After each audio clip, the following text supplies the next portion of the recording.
McDonald's isn't about burgers, and Disney isn't just about cartoons. They're visions, built to last.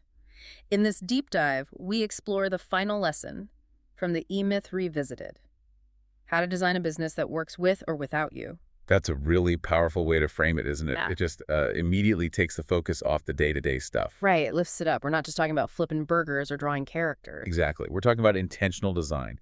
And today we're digging deep into what this source calls the maturity phase of business growth. It looks at these huge companies, McDonald's, FedEx, Disney, as the gold standard. And the really striking thing, the first big takeaway for me, is that maturity isn't something these giants just stumbled into. It wasn't like they just survived the tough early years, the infancy and adolescence we've talked about before, and boom, they were mature. Not at all. Yeah. The source is crystal clear on this. They started with that mature perspective. The way the founders thought, the whole mindset from day one was fundamentally different from your typical startup. They didn't just evolve into it. They were designed that way from the beginning. Precisely. And that difference, that crucial element right from the launch pad, is what the source calls the entrepreneurial perspective. Okay, the entrepreneurial perspective. That's our focus today. What does that actually mean? How is it different from just, starting a business? Well, it's a complete shift. It's not about the work you do, the baking, the coding, the consulting. It's about the business itself as the product. The business is the product. Yes.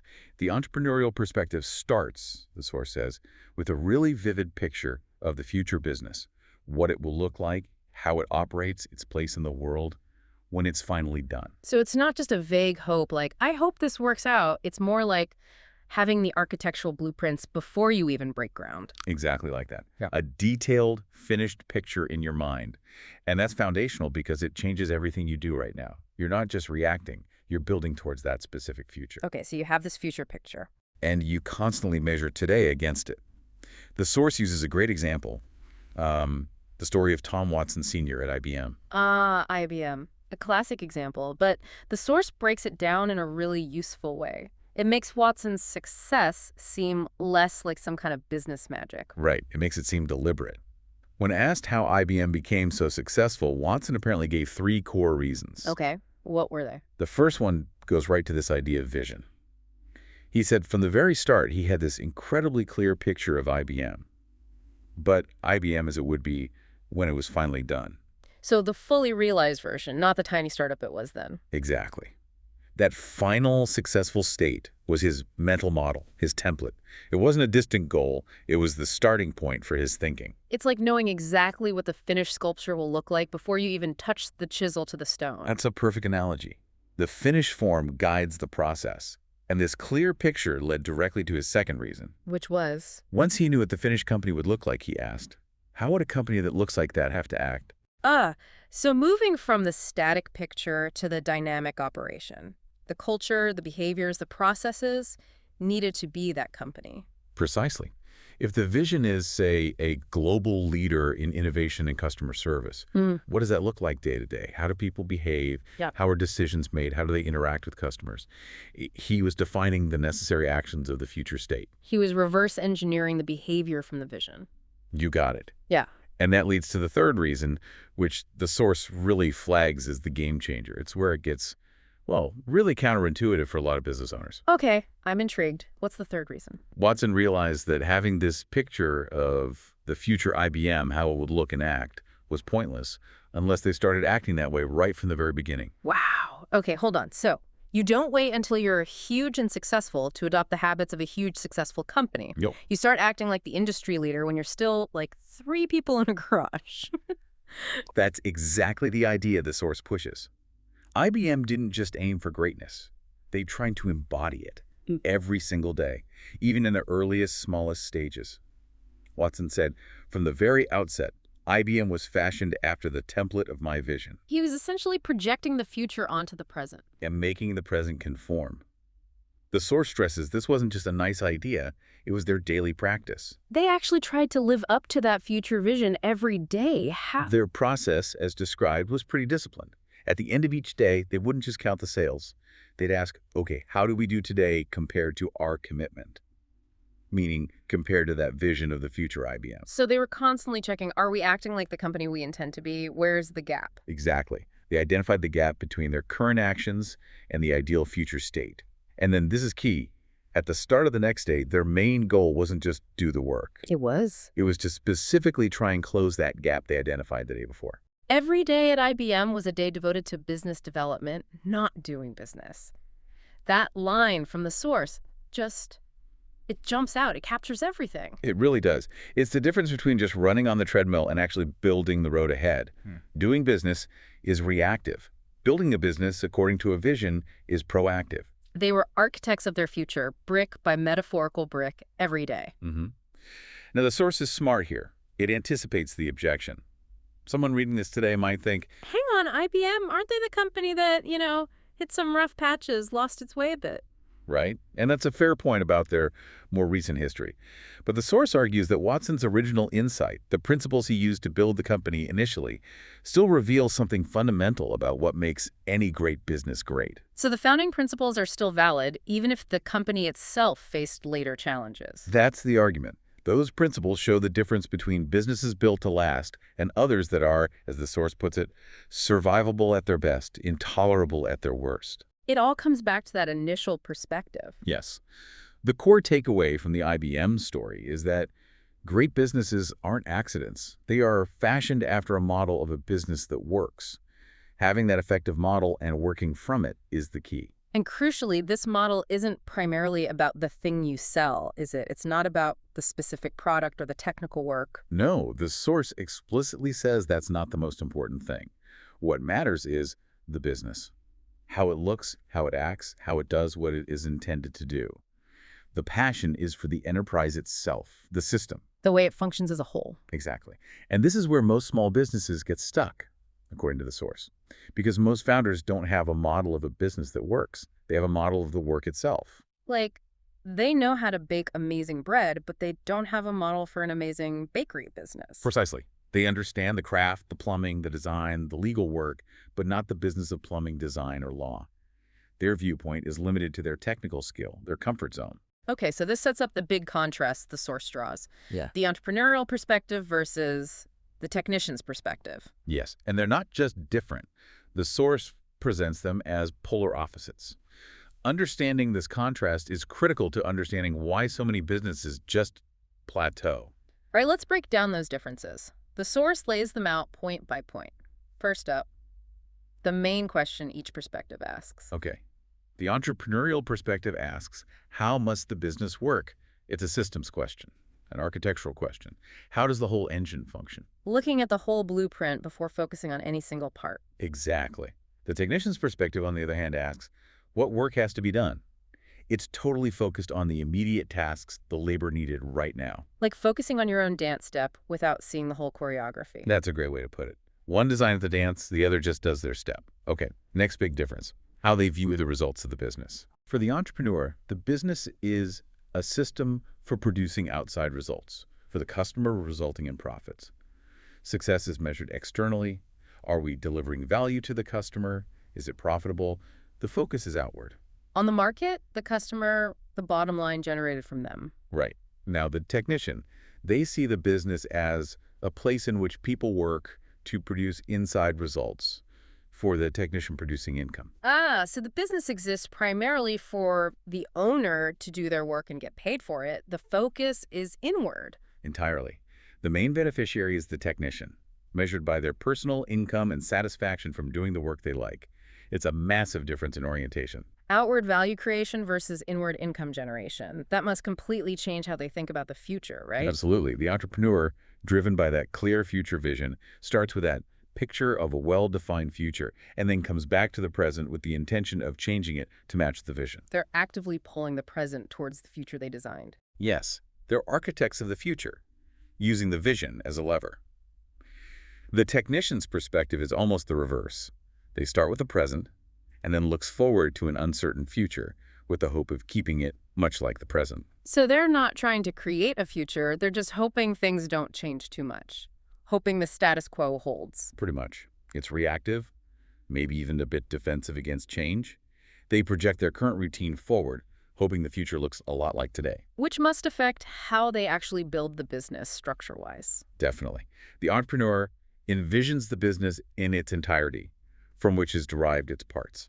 They see the whole system first, then design the departments, roles, processes needed to support that overall vision. Top-down design, holistic. Exactly. Define the whole, then break it down. The technician, however, envisions the business in parts from which is constructed the whole. They start with their part, their skill, their work, and then sort of tack on other pieces as needed. Like the brilliant baker who opens a shop. They start with baking, then reluctantly add marketing, hiring, bookkeeping, often without a clear plan for how it all fits together. That's the classic picture the source paints. It's bottom-up construction based on functions or skills, leading to an often clunky, inefficient structure that relies entirely on the founder. The entrepreneur builds the business to serve the vision. The technician builds the business around themselves. Which leads to the source's broader point about their overall worldview. Entrepreneur sees things integrated, technician sees things fragmented. Yes. The entrepreneur sees how everything connects market, customer, product, operations, finance, people, all within the context of the vision. They look for the patterns, the system dynamics. It's holistic. Seeing the whole orchestra. Right. The technician tends to stay in their lane, focusing on their specific expertise or the immediate task. Problems are technical problems. Opportunities are chances to do more complex technical work. They don't easily see the connections or the ripple effects. It's siloed. And this difference in vision shapes how they even perceive reality, doesn't it? It does. For the entrepreneur, the present-day world is modeled after his vision. They see current reality market conditions, resources, as raw material to be shaped to fit the future they've designed. Reality is changeable. Something you act upon, and the technician. For the technician, the future is modeled after the present-day world. Their past experience, their current skills, the way things are now that defines the limits of possibility for them. They project the status quo forward. Reality feels more fixed. Something you react to or just endure. Exactly. So when you contrast these two perspectives so starkly. Yeah, it becomes really clear why the source says one is absolutely necessary for the creation of a great business and the other produces its exact opposite. It seems almost impossible for a scalable, independent business to grow from just the technician's viewpoint. It really underscores the difference in the scale of their thinking. The entrepreneur operates on a wider, more expansive scale. What does that look like in practice, that expansive scale? It means seeing the business not just as jobs, but as a network of seamlessly integrated components. Each part contributes to a larger pattern, all designed to produce a specific, planned result. It's about creating a systematic way of doing business. Like a well-oiled machine where every part has a purpose and works together predictably. And because it's systematic, the steps in building it are measurable. You can track progress against the model. There's a standard for the business, a form, articulated rules. It has a clear, recognizable shape. You have quality control for the system, not just the output. You know if you're building the right machine. Precisely. Now flip that coin, the technician's perspective. The scale is narrower, more inhibited. Their focus is stuck on the work being done. The business world shrinks down to their to-do list. And the source suggests this has a pretty negative impact on the business and the owner eventually. It does. The business becomes increasingly oppressive, less exhilarating, closed off. Because it's all built around the technician's ability to do work. It becomes a cage, a source of stress, not freedom. There's no system supporting them. They are the system. Sounds isolating. And the work itself just becomes repetitive. Yes. The source says their steps only lead to the next step, itself nothing more than a replica of the one before it, just doing the same things over and over. Routine becomes the order of the day, work for work's sake alone. No connection to a bigger why, just the grind, because there's no grand vision driving it. Exactly. The technician sees no connection between where the business is now and where it's going. There's no going in a planned sense. They're just replicating today, tomorrow. And because they lack that external model, they're forced to build things step by step, using only their past experience, the model of work, which the source says is the opposite of what they need to actually get free from the work. It's a perfect trap. The more they build based on doing the work, the more the business needs them to do the work. They can never step back to build the system that could replace them. It's the ultimate hamster wheel they build themselves. Okay, so if the entrepreneur has this powerful model of a business that works, what exactly in that model? How does the source define it? It defines it as a model of a business that fulfills the perceived needs of a specific segment of customers in an innovative way. Notice the immediate focus. fulfilling customer needs. Customer first. And then there's that really interesting idea. The model treats the business itself like a product. Yes, as if it were a product sitting on a shelf and competing against a whole shelf of competing products or businesses. You're designing the business experience to win over the customer. So the focus shifts. It becomes less to do with what's done in a business and more to do with how it's done. Absolutely. Think McDonald's again. It's not just the burger patty. It's the speed, the consistency, the cleanliness, the predictable experience. The system for delivering the burger is the real product being sold. The how trumps the what. The source is emphatic. The commodity isn't what's important, the way it's delivered is. That how is the system, the experience you design. So when an entrepreneur starts, their process is different. They look outward first. Where is the opportunity? Finding a gap in the market, an unmet need. Exactly. They spot a frustration a group of customers has. Then they go back to the drawing board and constructs a solution to that frustration. And the solution is the business itself. Yes, a business designed in the form of a business that looks and acts in a very specific way. And here's the crucial part. It looks and acts the way the customer needs it to, not the way the entrepreneur might personally prefer. That's the pivot point, isn't it?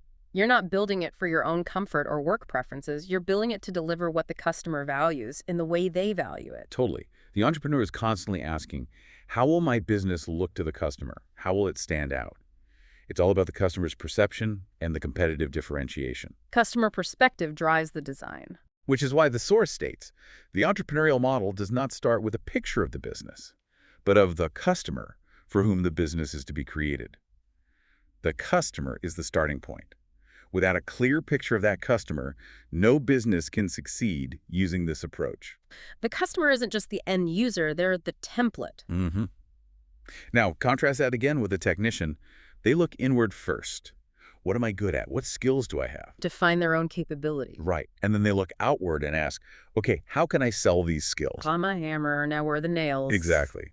Trying to push their existing skill set onto the market instead of pulling a solution from the market's needs.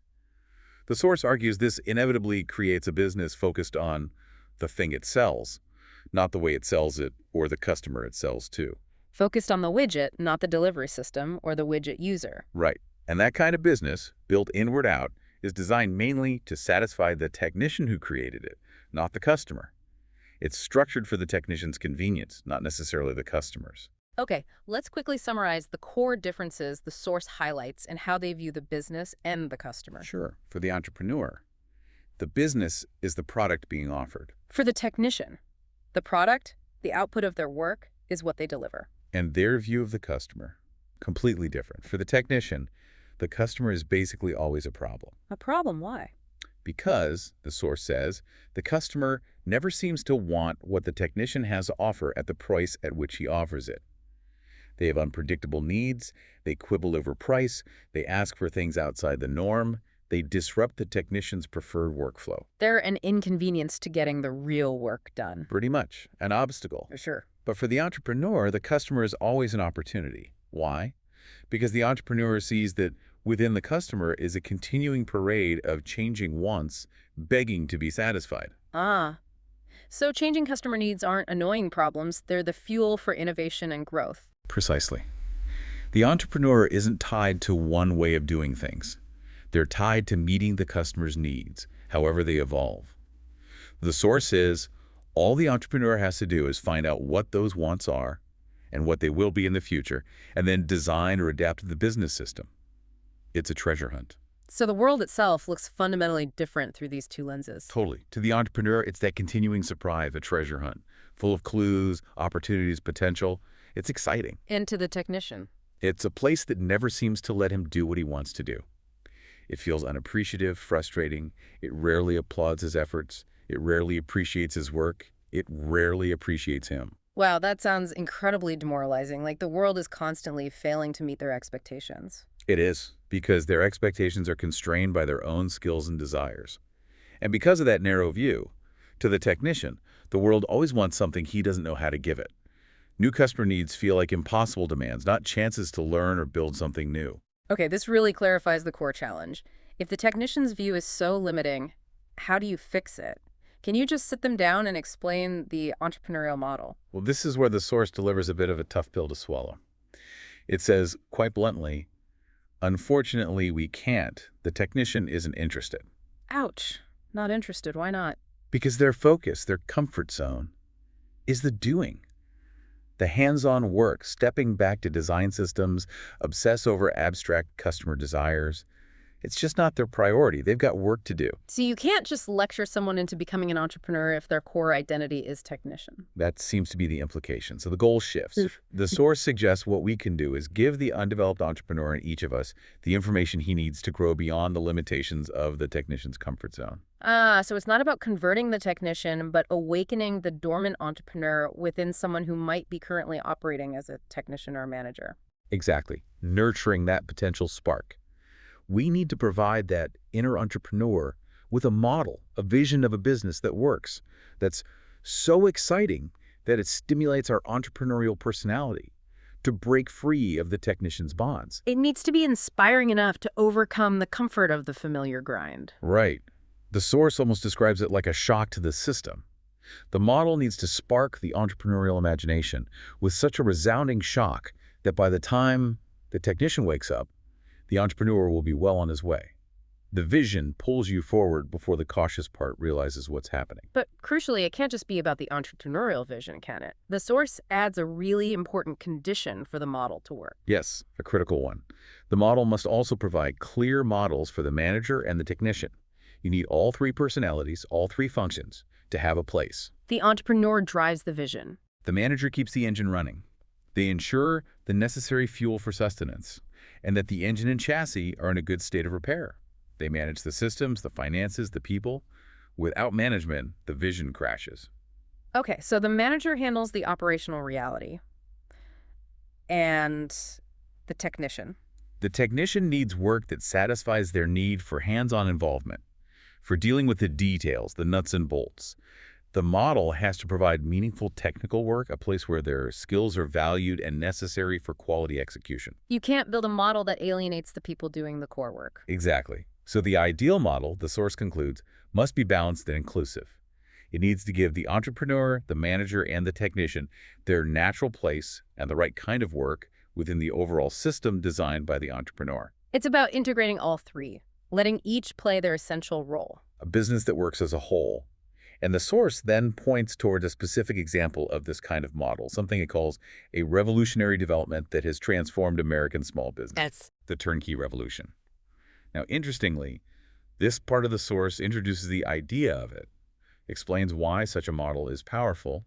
It excites the entrepreneur, structures things for the manager, provides detail for the technician, but it doesn't actually unpack what the turnkey revolution is in detail right here. Okay, so it sets it up as the answer, the practical application of the entrepreneurial model, but sort of leaves us hanging on the specifics for now. It's presented as the type of model we need. Precisely. It frames it as the kind of replicable, systematic, customer-focused approach that allows a business to function effectively, potentially even without the original founder constantly doing the work. Got it. So let's pull back and summarize the journey we've taken today. We started with this core idea. Truly great, mature businesses aren't accidental survivors. They start with the entrepreneurial perspective. Right, which means starting with a clear vision of the finished business, like Watson's IBM, and then deliberately acting in the present to make that future vision a reality day by day. And we spent a lot of time contrasting that with the technician's perspective, how they differ in their focus, their view of results, time, structure, the customer, fundamentally different ways of seeing the world and the business.